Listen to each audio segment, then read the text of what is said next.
Hello guys, welcome to my 10th episode of Love the Byte series. My name is Samuel Kamochu, telecoms and a software engineer, and also the co-founder and the lead paysetter at Melior.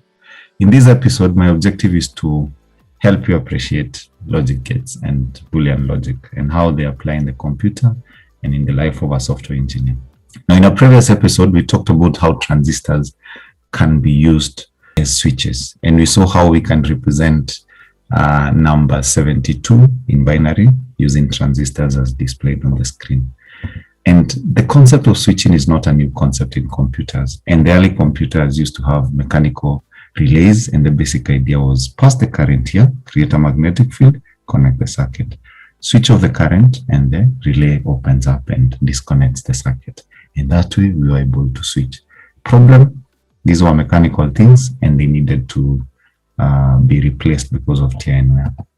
Now, vacuum tube was invented. It was much faster in switching than the mechanical switches. The idea is you have an electrode here, basically a cathode, and you hit it, emits electrons. The electrons go all the way to the upper part, which is the anode. And now we introduce another electrode, which will control the flow of the electrons. So if you hit this place, and this bar or this wire is essentially set to negatively charged, so the electrons will be repelled and no current will pass. But if you set it to positive, it means that the current will pass. And that way you're able to switch. Problem, this thing were like bulbs. They used to blow up every now and then. And a computer had thousands of them. So it means that every day that you have to switch off the computer to replace the bulb, and it was a nightmare. And the world came with a new solution that's called the transistor. And the transistor didn't have the challenges of the vacuum tube and the mechanical relays. It was a solid state thing. And one thing that it could switch faster. And the other thing is that you could now create smaller and smaller transistors. And today we have what we call the integrated circuits because of the invention of the transistors. How do transistors do the switching? So the basic idea is you have three wires and a semiconductor in between there. The three wires are made of conductor material, and the semiconductor is made of semiconductor material. The idea is at times the semiconductor material can behave like a conductor, and at other times the semiconductor material can behave like an insulator and prevent the flow of current. So, and this behavior is controlled by the control input. And that science is a bit advanced. We are not going to tackle it here. But the basic idea is that if you put on the control input, the semiconductor becomes a conductor. If you switch off the control input, the semiconductor becomes an insulator, and it doesn't allow the current to pass. And that way we're able to switch. So the basic idea is when the control input is off, this side we get an off because now we have an insulator and we've switched off. Then the other one is if the control input is on, then the current passes through because the semiconductor is now a conductor and you have been able to switch on. And these transistors can actually be used as gates to control the current. And let's now talk about the Boolean logic and talk about the NOT gate. The basic idea of the NOT gate is the symbol is as represented here. You have one input and you have one output. The basic idea is that if the input is true, then the output is false. You are negating or you're creating what we call a complement. If it is false, then the output is true.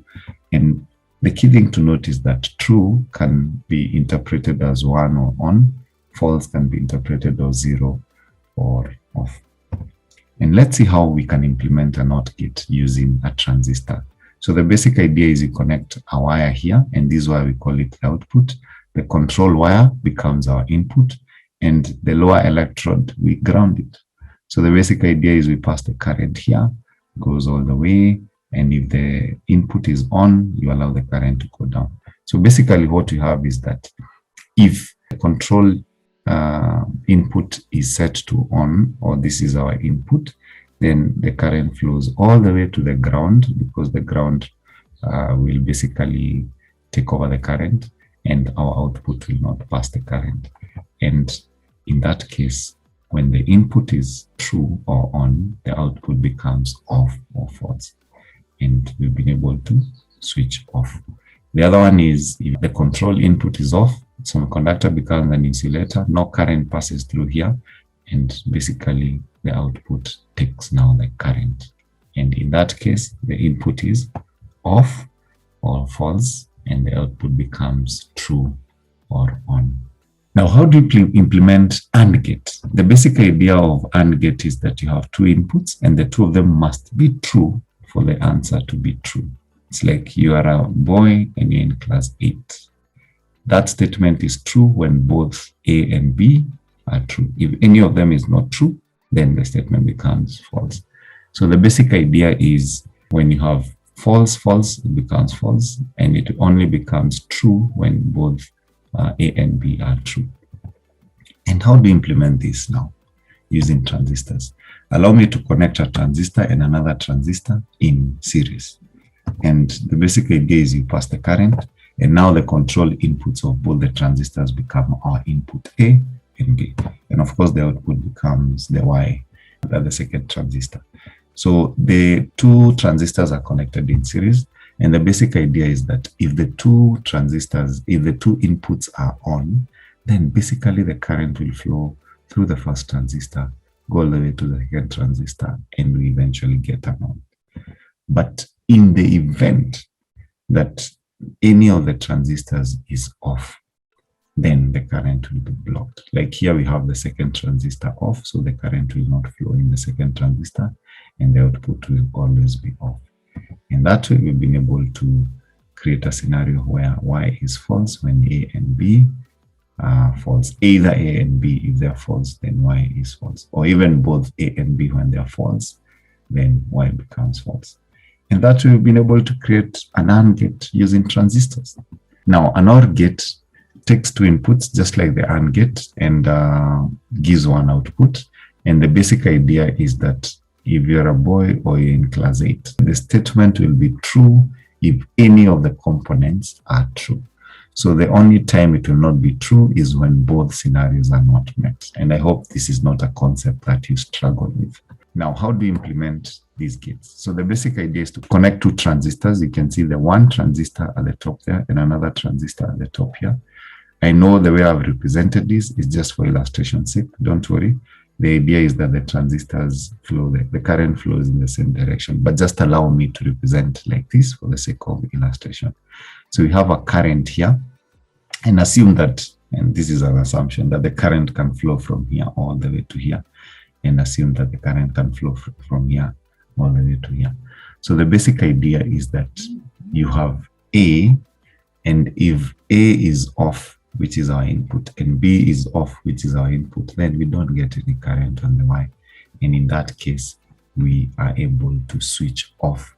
The current doesn't come out if both of them are off. But in the event any of them is on, then Y becomes on. And I know, again, as I said, this diagram doesn't represent how the transistors are supposed to be connected, but it's just for the sake of the illustration and for you to understand. In the event any of these control inputs are set to on, then definitely Y becomes on. And that way we're able to achieve the concept of an OR gate. So let's look at universal gates. And here I'll not take a lot of time. There is NAND gate and OR gate. So the basic idea of a NAND gate is having an AND gate, and then you use a NOT gate. So you're basically doing AND, and then you negate it with a NOT gate. So, and the truth table will be basically what you got here, you just negate it. So A NAND B is true when false, false, and the only scenario when it becomes false is when both of them are true. So it's the inverse of basically the AND gate, which is not a difficult concept for you to conceptualize. Then we have an OR gate, which is basically OR gate combined in series with a NOT gate. So you negate the result of OR. So the table becomes, this is an OR, NOR, not NAND. So the basic idea is for us to have here, if it's false, then it becomes true.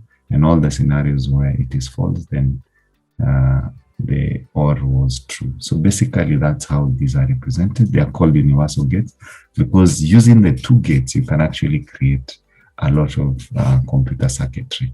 They are the most common gates in the circuitry, And if you study Boolean algebra, you'll be able to see how NAND and NOR gates can basically help you implement any of the other gates that you need. So we also have another gate that is of interest, exclusive OR. Two inputs, A and B, and the output is Y. And the basic idea is that if A and B are true at the same time, we get a false. So they should be exclusive. So both of them should never be true. And if both of them are true, we get a false. And at the same case, if both of them are false, we get a false. But if either of them is true, then we get a true, but not when they're both true. So basically, that's the exclusive gate. And the basic idea is similar to OR gate with one minor difference, that A and B are exclusive. Both of them cannot be the same. If both of them are the same, then we get a false. Now, how do you implement an exclusive gate? Implementing exclusive gate using transistors could be very complex. So we are going to illustrate that using a number of other gates. So the idea is you have the OR gate and the NAND gate, and then once you get those output, you AND them and you get the output, which is the Y. So I'm not going to illustrate how this works, but I hope that you can actually test this circuit to work correctly and give us the results that we need to get. So if using Boolean algebra, you can implement the same circuit using different combination of gates. So this is not the only way to implement an XOR gate. And if you are interested in Boolean algebra, you can actually study and come up with a different combination of gates to actually achieve an XOR gate. So someone might be asking, why are we learning these things? It's a prerequisite for bitwise operations. So we'll actually write code that manipulates the bits, but we'll actually use the same concepts that we've learned here in a later episode. So bitwise operations are a must if you want to master binary protocols. Now, for those people who might wonder what binary protocols are, they're basically rules to make sense of the bytes and at the bit level. So you're able to actually have a bit represent a certain value. And remember, the whole thing is about loving the bytes and the protocols. And so these become a very important concept. The other thing is gates make up most of the electronic circuitry in a computer, and arithmetic and logic operation circuitry in the ALU, as we saw in a previous episode, are also implemented using gates.